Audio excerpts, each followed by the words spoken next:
9 minutes. That's how long they said my heart was completely still. 9 minutes without a pulse, without breath, without any sign of life. The doctors would later call it a miracle that I came back at all. But what they can't explain, what no one in that room could understand, is that those 9 minutes felt like an eternity.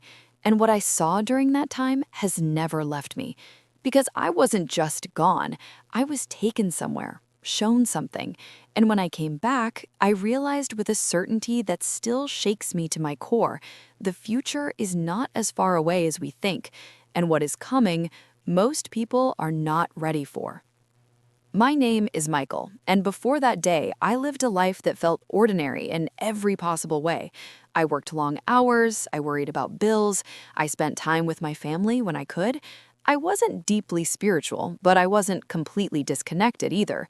I believed in God, but my belief was passive, something that existed in the background of my life, not at the center of it. If you had asked me then what I thought happened after death, I would have given you a vague answer, something uncertain. I never imagined I would experience it for myself and come back with something I couldn't ignore. This story is based on a real testimony, but identities have been protected using AI. It happened on a quiet afternoon. There was no warning, no buildup, nothing that suggested my life was about to end. I remember feeling a sudden dizziness, like the world tilted for just a second. Then came the pain, sharp and overwhelming, spreading through my chest like fire. I tried to call out, but my voice wouldn't come. My body went weak, my vision darkened, and within seconds, everything disappeared. But the darkness didn't stay empty. At first, it was complete silence. No thoughts, no sensations, just nothing. And then, slowly, awareness returned. I didn't feel my body, I didn't feel pain, but I knew I existed. I was conscious in a way that felt clearer than anything I had ever experienced before. And then, I realized I wasn't alone. There was a presence, not something I could see with eyes, but something I could feel with absolute certainty. It surrounded me, yet it felt distant at the same time. And with that presence came a strange combination of emotions: peace, fear, awe, all at once. The darkness began to change, giving way to something vast and open.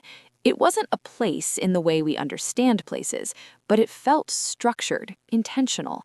And then, without warning, images began to form around me. At first, I thought I was seeing memories, my childhood, my family, moments from my life replaying in vivid detail. But then I realized these weren't just my memories. They were showing me something more, something beyond my past. I was being shown what was ahead. The first thing I saw was the world as it is now, busy, loud, full of movement and distraction, people rushing, chasing, worrying about things that seemed so important in the moment. But as I watched, something began to shift, slowly at first, then faster. I saw division increase, not just between nations, but between people, families breaking apart, friendships dissolving, communities turning against each other. There was a growing tension, like something beneath the surface was building pressure. Then came the fear. Not a single event, not one catastrophic moment, but a series of changes that made the world feel unstable, uncertain. People searching for answers, for security, for something to hold on to. But instead of coming together, many were pulling further apart. And then I was shown something that I still struggle to put into words. Time. Not as numbers, not as seconds or minutes, but as something alive, something moving toward a point that felt inevitable. And the closer it got, the more intense everything became. I felt a deep urgency rising within me, something I couldn't ignore. And then I heard it. You are not prepared. The words weren't harsh, but they carried weight, not just for me, but for everyone. I wanted to understand. I wanted to ask what exactly we weren't prepared for, but before I could, the visions continued. I saw people who had everything the world could offer: success, wealth, recognition, but inside they were empty, lost, searching for meaning in things that couldn't satisfy them.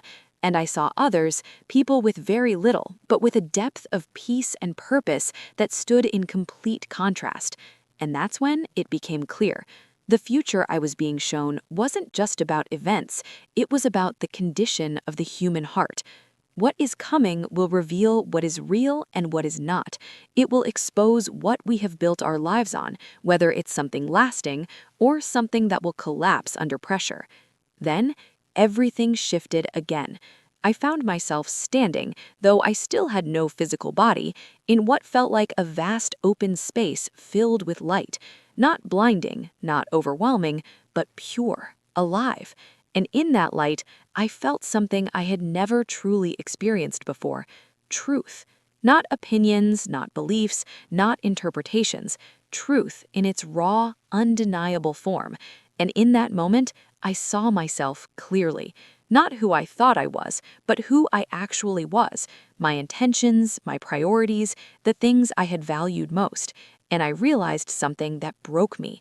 I had spent so much of my life focused on things that wouldn't matter in the end, things that felt urgent, important, necessary, but in that moment, they seemed small, temporary. And then came the message: clear, direct, impossible to ignore. The future is not meant to be feared, but you must be ready. I felt it settle deep within me, because readiness wasn't about knowing what would happen. It wasn't about preparing in a physical sense. It was about something deeper: alignment. Living in a way that is rooted in truth, in love, in sincerity, letting go of what doesn't matter and holding on to what does. But the moment I began to fully understand, everything started to fade. The light began to pull away, the space around me collapsing into itself, and I felt a force pulling me back, fast, powerful, unstoppable. Then came the impact. Air rushed into my lungs as I gasped violently, my chest burning as my heart slammed back into motion. My body felt heavy, foreign, like I had been forced back into something I no longer recognized. Voices filled the room, loud and chaotic. Someone was shouting, someone else was crying. I was back, alive, but nothing about me was the same. The first thing I said, I didn't think about it, it just came out. We're not ready. The room went silent. They didn't understand, but I did. Since that day, I haven't been able to return to the life I lived before. The things that once consumed my thoughts no longer hold the same weight. The distractions, the worries, the endless chasing, they all feel different now, because I've seen what lies ahead. Not in exact detail, not as a fixed sequence of events, but as a direction, a movement towards something that will test us in ways we are not expecting. And the truth is, it's not about predicting the future. It's about how we choose to live now. Are we living with intention, with honesty, with compassion?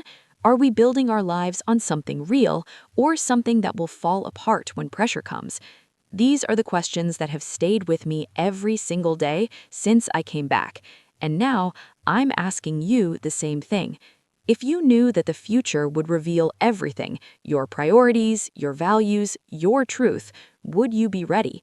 Or would you realize too late that you spent your time chasing things that never truly mattered?